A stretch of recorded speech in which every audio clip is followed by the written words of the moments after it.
ऐसा हितेश हम देखते हैं कि अक्सर चुनाव हैं तो फिर इसमें वायदे भी होंगे और दावे भी होंगे और वायदों को आजकल अलग अलग नाम दिए जाते हैं। पार्टियां मैनिफेस्टो जब जारी करती हैं तो कभी संकल्प पत्र, कभी विजन डॉक्यूमेंट, तो कभी गारंटी के नाम से इनका प्रचार प्रसार होता है। तो आज सरकार की शुरुआत दो गारंटियां जो अब की बार के चुनाव में हैं, एक तरफ है मोदी की गारंटी तो दूसरी तरफ है राहुल की गारंटी।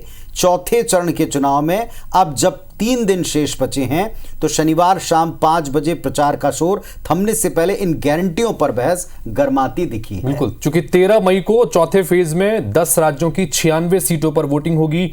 बीजेपी के लिए जहां पीएम मोदी ताबड़तोड़ चुनावी रैलियों को संबोधित कर रहे हैं तो कांग्रेस के लिए राहुल गांधी मैदान में हैं। शुक्रवार को पीएम मोदी महाराष्ट्र और तेलंगाना के दौरे पर रहे। इस दौरान इंडिया गठबंधन पर जमकर निशाना साधा और साथ ही कहा कि मोदी की गारंटी ही विकास की गारंटी है। इधर उत्तर प्रदेश के कन्नौज में राहुल गांधी अखिलेश यादव के लिए वोट मांगने पहुंचे, क्योंकि गठबंधन के तहत जो सीटें जहां जिसके पास है, लेकिन गठबंधन में अब एकता दिखाने का एक दौर भी है। ये दावा भी उन्होंने किया कि इस बार यूपी और देश में जनादेश पूरी तरह स्पष्ट है। इंडिया जो विपक्षी गठबंधन है इसकी आंधी चल रही है। तो दोनों तरफ से दावे हैं, दोनों तरफ से गारंटियां हैं और हर कोई अपनी गारंटी को खालिस वायदों की, खालिस पूरा करने के संकल्प की गारंटी बताता है।